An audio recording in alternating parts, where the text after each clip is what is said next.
잠언 16장 9절입니다. 우리 다 같이 한 목소리로 한번 읽어보겠습니다. 잠언 16장 9절 시작. 사람이 마음으로 자기의 길을 계획할지라도 그의 걸음을 인도하시는 이는 여호와시라. 아멘. 아멘. 내가 정한 계획대로. 오늘 아침에 여러분도 소식을 접했겠지만 이태원에서 아주 좋지 않은 슬픈 소식이 전해졌습니다.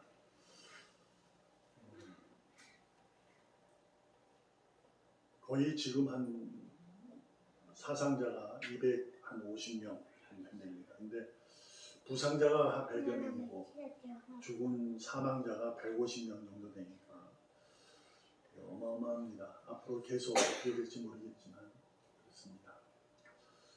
이 안타까운 소식 우리가 접하면서 다시금 주님의 사랑을, 그분의 손길을, 그분이 나를 이끄시는 발걸음을 생각해 보게 합니다. 내가 정한 계획대로 지금 그들 중에 그곳에 가고자 하는 계획을 세우고 그곳에 갈 줄로 믿습니다.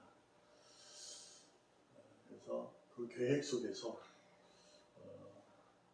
하나님을 믿었으니 안 갔을 것이고 하나님이 걸음을 인도하지 않아서 그는 살을 것이고 라는 의미를 갖는 것은 잘못되고 착각입니다.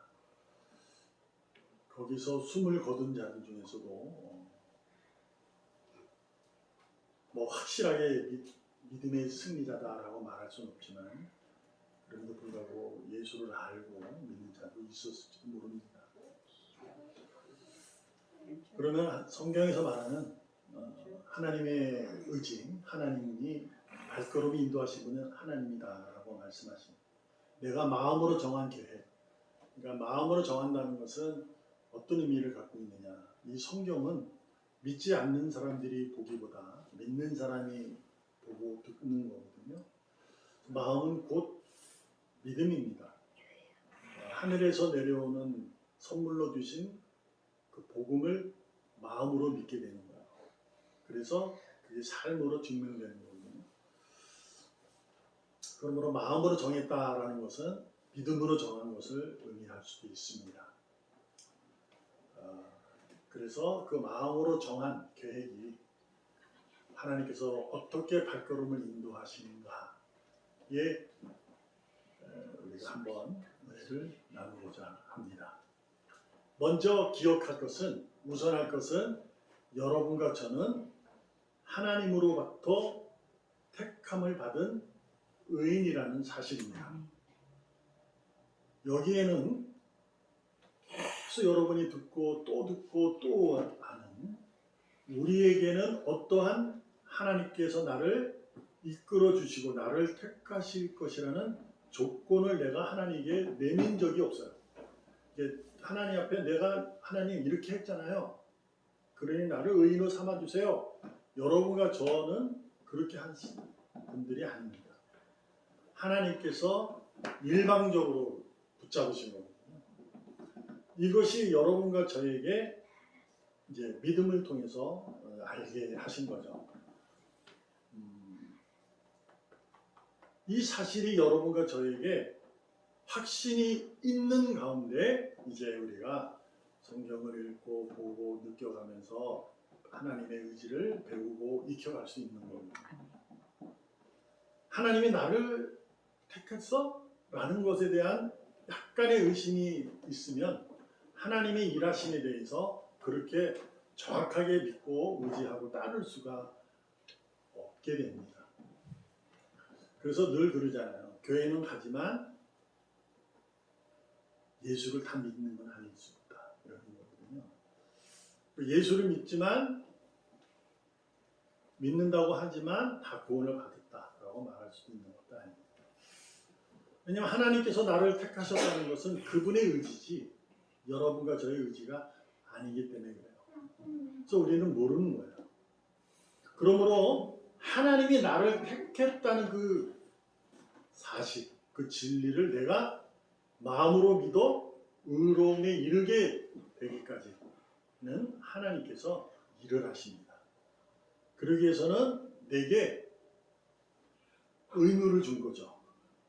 어떻게 해야 된다? 사모하라 이렇게 되는 겁니다. 말씀을 읽고 그 말씀을 사모하고 뭐 간단한 게 자연의 진리예요. 이것은 우리는 하나님과의 우리의 관계, 내가 뭐 하나님에 비해 이렇게 사모하고 이러는 택한데 뭐 이런 것이 뭐 요런 쪽으로만 있고 뭐 세상 쪽은 아니라 그렇게 그렇지 않아요. 우리도 오늘 이제가 왔는데 저희 이제 사회되는 필수하고 우리 딸이 있는 동선이가 아이를 낳았어요. 근데 이 아이가 저분이 내 아버지고 내 엄마야? 이것을 알고 태어나는 게 아닙니다. 모르는 거죠. 그냥 태어난 거예요. 아이가 뭘 알겠어요? 아무것도 몰라요. 그런데 이제 어떻게 하냐? 부모님이 그 아이를 사랑으로 키우는 거죠. 사랑하는 거죠. 사랑해서 내가 너 아빠다. 내가 너 엄마다. 이렇게 길러가는 거죠. 그럴 때 그 아이가 이제 배워지는 거예요. 아, 하나님이 나를, 아니, 부모님이 나를 사랑하는구나. 아, 그래서 저분이 내 아버지가 되는구나. 저분이 내 어머니가 되는구나. 이렇게 이제 알아가는 거죠. 그래서 어느 순간이 오면, 아, 저분이 내 아빠. 그래서 이제 뭐 강제적이지만 아빠라고 불러봐. 아빠, 뭐 엄마 이러잖아요. 애들이 엄마, 아빠 이렇게 따라는 해요. 근데 정확한 개념을 가지고 있다는 건 아니잖아요. 그죠? 근데 그게 신기하지만 이게 똑같은 거예요. 하나님은 우리를 사랑하는 거예요. 근데 우리가 그 사랑을 모르는 겁니다. 근데 하나님은 계속 사랑을 베푸세요. 근데 어느 순간에 내가 아이들처럼 그 사랑을 알게 됩니다. 거기는 뭐가 있어요? 부모님하고 아이의 관계의 그 공간에 있잖아요. 거기서 늘 있었는데 부모님이 여기 있고 아이를 낳았어요. 근데 애는 여기다 두고 여기 있으면 애가 자라면서 그분이 부모인지 모르게 됩니다. 아무리 사랑한다 해도 아이가 떨어져 있거나 같이 이렇게 더불어서 살지 않으면 몰라요. 그리고 나서 뭐 몇 년이 찾아가 내가 네 아빠야 그러면 쳐다보는 거죠. 뭐 우리 그런 드라마 많이 보잖아요. 나중에 무슨 뭐 내가 너 엄마다 민수 그런 거.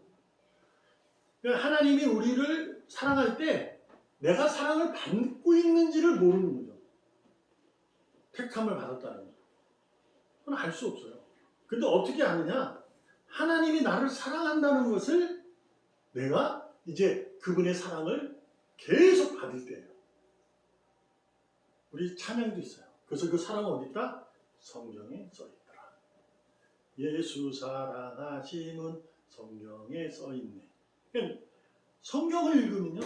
그래서 이걸 접하면 내가 가진 의무를 하게 되면 하나님이 나를 사랑한다는 것을 이 마음적으로 피부적으로 확 느껴집니다. 그래서 여기서부터 이게 되어야 그 다음부터 아이가 자라면서 부모를 따라가게 되고 부모가 이제 거울이 돼서 부모처럼 행동하게 되고 더 나아가서 이제 세상에서 배워지는 지식 이런 것을 얻어서 자기의 길을 걷게 되죠. 그러는 거잖아요. 그랬을 때 어떻게 해요? 얘가 이제 아기가 커지면 초등학생이 되고 중학생이 되고 고등학교 대학교가 되면 어떻게 돼요? 지식이 점점 자라면 뭐예요? 그 다음부터는 그 전에는 부모님이 정해준 대로 그가 걷다가 그 다음부터 자기가 정하고 갑니다. 그러면 부모님은 어떻게 해요? 가만히 두고 보는 게 아니고 늘 마음에 새기고 그 아이가 자기 자녀가 잘 되기를 마음으로 소원하고 기뻐하면서 그 길이 잘 되기를 원하는 거죠.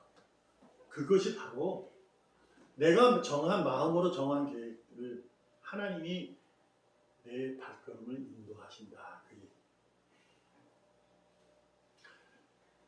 말씀드렸다시피 내가 하나님의 은혜를 입어 의인이 되었던 사실을 아는 자만이 지금도 하나님이 내게 은혜로 인하여 내가 살아갈 수 있다라는 것을 알게 됩니다.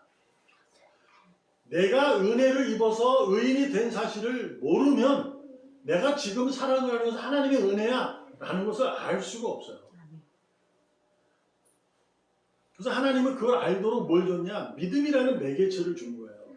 그래서 믿음을 가지고 우리가 성경을 보게 되는 거죠. 그렇죠? 믿음은 주님을 믿는 거잖아요. 주님은 성경에 있는 거죠. 그래서 성경을 보게 되는 겁니다. 그러면 믿음에 의해서 하나님의 은혜로 내가 살아가는구나 라는 걸 알게 돼요. 먼저 생각해 볼 것은 예수 안 믿는 사람이든 믿는 사람이든 자기의 길가 지금까지 온 자기의 길, 지금 여기까지 오는 이 삶, 내가 지금까지 왔을 때 여기에는 무슨 수고가 있었어요? 자기의 수고, 자기의 노력, 자기의 애쓴 결과입니다. 그렇지 않습니까? 여러분이 지금까지 열심히 계획하고 그 계획한 대로 열심히 열정적으로 살아왔기에 거기서 땀도 흘리고 막 최선을 다해 살아왔기에 지금이 있는 거예요. 물론 그 과정 속에서 어려움도 있었고 곤란함도 있었을 때도 어떤 지혜를 가지고 그것을 헤쳐나가면서 오늘 이 자리에 온 줄로 믿습니다. 그럼 여기에 믿음이 있었어요? 아마 대부분 없어요. 왜냐하면 자기의 길을 내가 정해서 내가 온 거니까. 아, 하나님이 나를 여기까지 옮겼구나 이렇게 믿게 될 수 있는 것은 극히 드뭅니다. 그런 은혜를 아는 자가 저 말씀드렸던 것처럼 하나님이 나를 택했다는 사실이 완전히 전부 확신이 있어야 그걸 알게 돼요. 그러나 그렇지 못하면 오늘도 내가 이 자리에 있는 것은 하나님의 은혜다라는 것을 모릅니다. 근데 이건 잘못이 아니에요. 우리가 연약해서 그래요. 인간은 연약해서 가진 연약한 능력이 있는 거예요. 그래서 자기의 수고, 자기의 노력, 자기의 애씀에 의해서 내가 이 자리에 왔다라는 것을 우리가 생각하게 돼서 여기에는 하나님의 손길과 그분이 나를 이끄신 발걸음이 있다고 생각하기는 힘들어요. 그래서 거기에는 믿음이 존재하기가 쉽지 않게 됩니다. 자, 예를 들어보면 이런 겁니다. 지난주에도 잠깐 거론을 했는데 야곱이 쌍둥이 형 에서에게 장자권이 있어요. 그건 현실이에요. 그래서 장자권을 야곱은 탐을 냅니다. 자기가 하나님의 장자권을 받아가지고 축복받은 인생으로 자기가 이렇게 그 유다, 예수의 그 혈통에, 그 유다 자손에 되기를 원하죠. 그래서 그가 무슨 수를 꾀를 냅니까? 아, 형은 사냥을 잘하고 하나님 사냥 갔다 오면 배가 고플 거야. 그러니 집에서 자기는 조용한 사람이었잖아요. 성경에 조용한 사람이라고 나와요. 야곱이. 그래서 그는 죽을 끓여가지고 형이 오면 죽을 주고 장자권을 사야겠다 하고 그렇게 하고 합니다. 그때 이 에서가 너무 배가 고픈 나머지 죽이 먹고 싶어서 야곱이 동생이 그 장자권 형 나 줘. 그럼 내가 죽 줄게. 그러니까 그래 너 장자권 너 가져라 하고 자기 죽을 먹습니다. 그래서 장자권을 산 거죠. 근데 여러분 생각해 보세요. 질서라는 게 있는 거예요. 그죠? 순서가 있는데 그 순서가 바뀌나요? 바꾸질 수가 없거든요. 야곱하고 에서는 형은 에서고 야곱은 동생이에요. 이거 쌍둥이지만 그거는 정해진 거예요. 그러므로 아무리 에서가 야 장자권 너 가져 그런다고 야곱이 장자가 되는 게 아니잖아요. 근데 그가 장자가 됩니다. 장자권이 가지게 되잖아요. 에서는 이제 에돔의 조상이 돼버려요. 그렇잖아요. 근데 야곱은 장자권을 사게 되죠. 그러면 죽을 팔아서 장자권을 살 수 있구나 라는 생각을 가지게 됩니다. 그래서 이 본문을 가지고 많은 분들이 간절히 사모하고 우리가 하는 대로 하면 하나님께서 마음을 바꾸기도 하는구나 이렇게 생각할 수가 있어요. 전혀 그렇지 않아요. 이미 로마서에 보면 하나님께서 큰 자와 작은 자 중에 큰 자는 어린 자를 섬길 것이다. 리브가, 그러니까 이삭의 부인 되는 리브가가 쌍둥이 에서와 야곱을 품고 있었을 때, 잉태했을 때 하나님께서 나타나셔서 그에게 말씀하신 거예요. 큰 자가 어린 자를 섬길 것이다. 이미 하나님께서 정하셨다는 거예요. 근데 야곱은 태어났어요. 근데 그 음성은 리브가만 들었잖아요. 근데 리브가가 얘기를 했을까? 얘기한 부분이 있다기보다 야곱을 빼돌리고 야곱을 도운 거 보면 이제 마음이 있었던 건 맞아요. 그런데 무슨 얘기를 하고 싶은 거냐면 야곱과 에서에게는 태어난 현실 속에서는 하나님의 계획을 그분이 내 발걸음 인도하신다는, 어떻게 인도하신다는 것을 전혀 모릅니다. 그래서 뭘 했을까? 야곱은 야, 내가 이거 장자권을 사야지 라는 마음으로 계획을 한 거예요. 그래서 하나님께서 그를 세웠다. 이렇게 이해될 수 있는 겁니다. 그래서 말씀드렸던 것처럼 간절히 사모하면 하나님이 주실 수도 있다. 근데 꼭 간절히 사모한다는 것은 능력이긴 하지만 아무나 간절히 사모하지 못하거든요. 그러나 간절히 사모한다 해요. 다 받는 것은 아닙니다. 여러분도 아시잖아요. 다 아실 거예요. 설명 안 해요. 근데 여기서 중요한 게 뭐냐면 말씀드리고 싶은 게 왜 세상 사람이 안 믿느냐 하나님을, 그리고 교회를 다녀도 잘 안 믿느냐. 그러면 야곱이라는 인물은 속임수를 썼는데 하나님이 그걸 사용해서 그의 장자권을 줬다는 이야기 되는 거잖아요. 그러니까 이게 안 믿어지는 거예요. 아니 저렇게 살아도 뭐 되네 이렇게. 근데 하나님께서 이 성경을 통해서 알려주시면서 이러한 자신이 성경을 기록하게 한 모세를 통해서 그런 불합리하고 그런 얘기를 기록하게 하신 이유는 한 가지입니다. 여기서 배워야 하는 것을 알게 하시는 거예요. 자, 야곱이 장자권을 죽으로 안 사서 그는 그냥 뭐 했으면 됩니까? 기다리면 되는 거예요. 왜요? 이미 하나님이 그를 정하셨기 때문에. 근데 그걸 모르잖아요, 우리가. 야곱이 모른다니까. 그 자기가 정한 대로, 계획대로 한 거예요. 하나님이 이미 에서는 야곱을 섬기는 자가 돼. 이렇게 이미 정하신 거예요. 그러니까 야곱은 만약에 그걸 알았다면 그냥 가만히 기다리면 되는 거예요. 형이 뭐 장자권 해가지고 뚱까뚱까 해도 결국은 자기가 장자가 되는 것을 이미 아니까 뭐 그냥 있는 거예요. 우리나라도 조선시대도 왕자들 난이 얼마나 큽니까? 막 싸우고 막 죽이잖아요. 이미 정해져 있는데 그렇지 않아요? 그러니까 기다리면 되는 거예요. 근데 야곱은 그렇게 안 하고 속임수를 썼죠. 하나님이 그거를 속임수까지 사용한다? 아닙니다. 그것을 우리에게 알려주려는 것이 아니라 내가 이미 큰 자가 어린 자를 섬긴다는 것을 내가 보여주겠다는 거예요. 거기서 필요한 게 뭐냐? 인내다. 이렇게 하는 거예요. 여러분과 제가 하나님이 나를 사랑한다는 것을 깨닫기까지는 필요한 부분이 인내입니다. 거기엔 플러스 충성이 있어야 됩니다. 그러니까 하나님 나를 사랑해, 부모님 나를 사랑해, 아기가 모른다니까요. 근데 아기가 부모님이 계속 사랑한다는 것을 저절로 이게 알게 되면 결국은 하나님 부모가 나 사랑하네. 이거를 알게 돼요. 시간이 흐르면. 마찬가지입니다. 그러므로 오늘 우리가 내가 정한 계획대로에 대해서 그러면 어떤 것인가를 살펴보려고 합니다. 지금도 여러분 이 시간까지 온 거 여러분의 수고, 노력, 흘리신 이마의 땀, 애쓴 결과인 줄로 믿습니다. 이것은 신앙적으로 말고 여러분의 삶 속에서. 근데 여러분도 살아오면서 느꼈을 거예요. 그 가운데는 돌아오는 이 과정 속에는 희노애락이 있었다는 거. 기쁨도 있고 즐거움도 있었지만 슬프고 노하고 화나는 일도 많았을 거예요. 이게 세상이거든요. 삶이에요. 근데 지금 이 자리에 와 있어요. 이건 여러분의 정말 애쓴 결과입니다.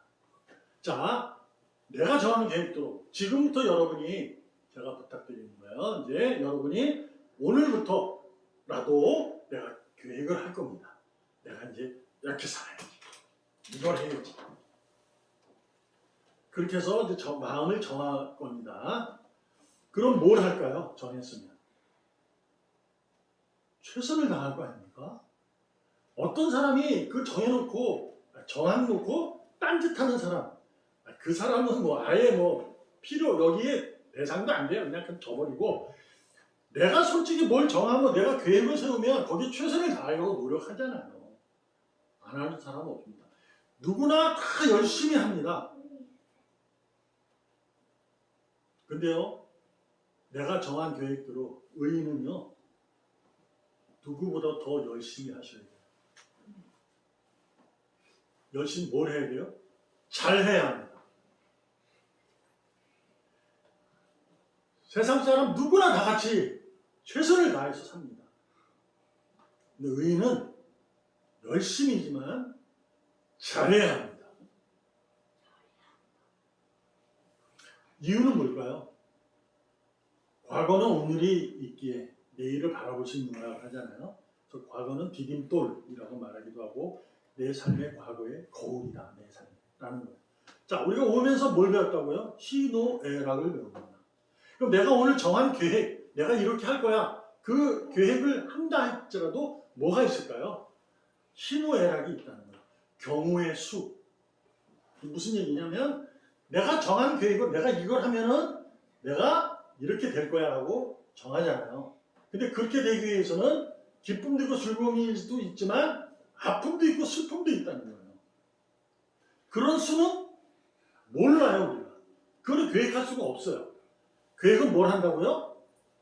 이걸 할 거야, 이거. 죄송합니다. 오늘 있었으니까 그냥 예를 들는데 할로윈 데이에서 거기 가서 내가 오늘 밀려가지고 그런 사람 아무도 없어요. 호박 이걸 입고 그 축제에 참여하기 위해서 간 거예요. 그 계획이잖아. 이 경우의 수는 누구도 몰랐어요. 그 중에 단 한 명도 몰랐어요. 제가 좀 지나치게 극단적인 예를 든 거는 죄송합니다. 근데 다만 우리가 서로 좀 생각해 보자는 거죠.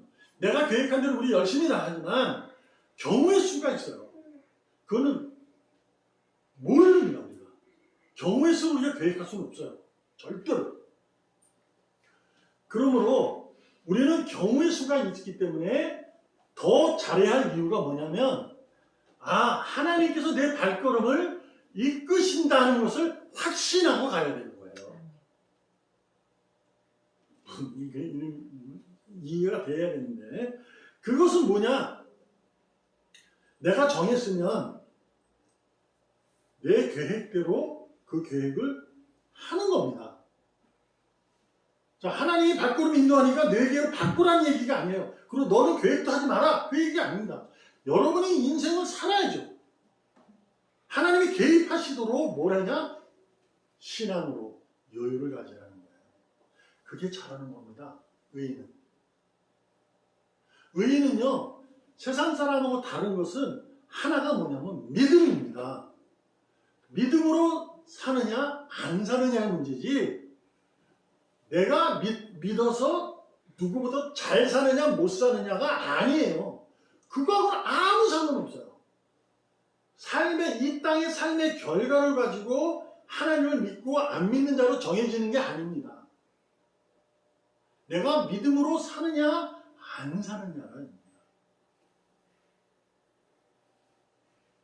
히브리서 10장 38절 39절 제가 읽겠습니다. 38절에 나의 의인은, 하나님이 말씀하는 거예요. 나의 의인은 믿음으로 산다. 또한 뒤가 뒤입니다. 위가 아니라 뒤로 물러가며 내 마음이 그를 기뻐하지 아니하리라. 39절에 우리는 뒤로 물러가 멸망할 자가 아니다. 오직 영혼을 구원함에 이른 믿음을 가진 자다. 말씀드렸다시피 있잖아요. 우리가 내가 정한 계획대로 무슨 계획을 해서 내가 열심히 살겠다. 내가 우리 애를 열심히 잘 키워서 얘를 어떻게 해야겠다. 이거는 정할 수 있어요. 근데 그 길 속에는 그 과정 속에는 어마어마한 경우의 수들이 생겨나요. 희노애락이 있는데 거기서 내가 어떻게 사느냐? 믿음으로 사는 거예요. 근데 뭐냐? 희와 락이 있을 때, 그러니까 기쁨과 즐거움이 있을 때는 그냥 믿음으로 사지만 분노하고 슬프고 이런 있을 때는 뭐냐? 뒤로 물러가지 말라는 거예요. 불신하지 말라는 거예요. 그게 뭐예요? 야곱이 죽으로 장자권을 산 거예요. 조급한 행위를 하지 말라는 거예요. 그러니까 애가 그래? 이런 힘듦이 있어? 그러면 내가 기다려야지 뭐. 이렇게 두 팔을 접고 있으라는 얘기가 아니고 믿음으로 행하라는 거예요. 뭐냐? 하나님이 내 발걸음을 인도하신 것처럼 주님, 내 아이의 발걸음을 인도해 주세요. 라는 간절한 믿음으로 주님과 교제하며 가라는 거예요. 오직 영혼을 구원함에 이른 믿음으로 가지잖아. 우리는 이미 산 자잖아요. 살아있는 자는 오로지 하나님의 생명을 먹어야 그 생물을 마셔야 살 수 있어요. 그러니까 내가 생물을 먹어서 살듯이 내 아이가 잘 되기 위해서는, 계획한 대로 잘 되기 위해서는 이 아이에게 하나님의 생물이 먹을 수 있도록, 하나님의 셈이 그에게 임할 수 있도록 늘 기쁨으로, 감사로 하나님을 의지하고 사는 거예요. 혹여나 가다가 보면 슬픈 일이, 억울한 일이 발생해요. 그럴지라도 믿음으로 하나님께서 우리 아이의 발걸음을 인도하시면 믿습니다라고 하는 거예요. 그래서 그에게 가장 최선이고 아니면 차선이라고 방법을 연구해 가면서 가는 거예요. 근데 분명히 뭐예요? 믿음. 최선으로 가든 차선으로 두 번째 길을 가든 하나님께서 우리 아이의 발걸음을 붙잡아 주세요. 이런 거죠. 또한 여러분 각자에게도 마찬가지예요. 나에게도 마찬가지죠. 저도. 내가 계획을 세웁니다. 그러면 이 계획을 세웠을 때 하나님 내 발걸음을 인도해 주세요. 내가 계획한 대로 승리하도록 해주세요. 그게 아니고 내가 계획에서 정한 대로 나는 갈 텐데 하나님 내 발걸음을 인도해 주세요 라고 하는 겁니다. 그래서 내가 정한 계획이 이만한 계획이 있어요. 그래서 이 목적을 위해서 열심히 다니는데 이 목적을 이루기도 하지만 우리 알잖아요. 죄송하지만 우리 알잖아요. 우리 서로 톡 까놓고 알잖아. 안 되잖아요. 다른 게 일어나잖아. 뭐 되는 것 같아도 뭐 이상한 또 경우수가 발생하고 막 이러잖아요. 솔직히. 그래서 하나님 뭐라냐면 의인은 너의 삶의 결과를 가지고 얘기하지 말라는 거예요. 내가 너와 함께하고 내가 너의 발걸음을 붙잡고 너를 이끌어가는 것을 너가 믿고 나를 의지하고 따르라. 그거 외에는 하나님 원하시지 않습니다. 여러분의 인생 최선을 다해서 사시기 바랍니다. 근데 조금 슬픈 일이 생기고 억울한 일이 생긴다고 해서 뒤로 물러가지 마세요. 뒤로 물러간다는 얘기는 방향을 바꾸거나 뭐를 한다는 것을 말하는 게 아니라 믿음을 버리는 걸 얘기하는 겁니다. 여러분 가다가 보면 아니잖아요. 그럼 어떻게 돼요? 방향을 바꿔야 할 수도 있잖아요. 하나님은 그 방향으로 바꾼 거예요. 하나님께서. 그걸 내가 믿는 거죠. 그러니까 내가 정했으니 정한 대로 해? 무조건 해? 그럼 하나님 인도해? 그 길을 가게 만들어? 성공하게? 그 길 목적을 다다르게 해? 이것도 아닐 수 있지만 내가 방향을 바꾸는 것이 또한 믿음이다. 이렇게 아닐 수도 있어요. 근데 다만 내가 믿음으로 이 일을 하다 보면 알잖아요. 이거는 아닌 것 같아. 이 일을 가면 내가 아닌 것 같아. 라고 할 수도 있잖아요. 그럼 방향을 바꿀 수 있잖아요. 근데 이 방향을 바꾸거나 그 길을 갈지라도 오기로 갈지라도 하나님 내 발걸음을 이끌어 주세요. 라는 믿음의 삶이 되기를 원합니다. 누가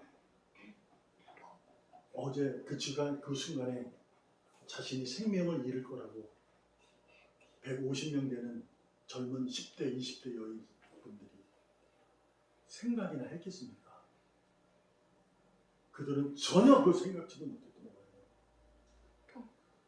우리도 마찬가지입니다. 그들이 생명을 잃었다 해서 구원을 못 받았다. 그거 아닙니다. 하나님이 이미 택한 자는 구원했습니다. 지금 우리는 이런 것에 대한 사실과 사건을 통해서 야곱의 사건을 통해서 배워야 합니다. 하나님을 믿고 의지하는 데는 반드시 필요한 것은 인내요, 충성이라는 것을. 거기에는 기쁨과 감사함으로 달려가야 한다는 것을 잊지 마세요. 어떤 부모가 자녀가 어릴 때 자기한테 대든다고 부모가 자녀를 내비치고 때리고 합니까? 요즘에 너무 많아서 이것도 안 돼. 여기 너무 많아. 그런 부분들이 또. 그러나 진짜 부분은 안 그래요. 여러분 잘못 가도 하나님은 여러분을 사랑하십니다. 반드시 이끄실 것입니다. 그러니 믿음의 사람이 되기를 오늘도 주님의 이름으로 전심을 다해서 축복합니다. 아멘. 기도하겠습니다. 살아계신 하나님 아버지 감사합니다.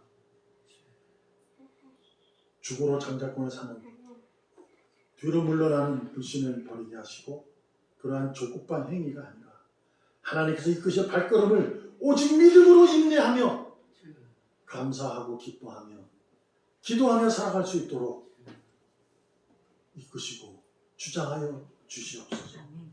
오늘도 나와 함께 하신 하나님에 의해 삶을 고백하며 힘있게 용기 있게 달려갈 수 있도록 복되게 하여 주시옵소서. 아멘. 살아계시는 예수님의 이름으로 감사하며 기도합니다. 아멘.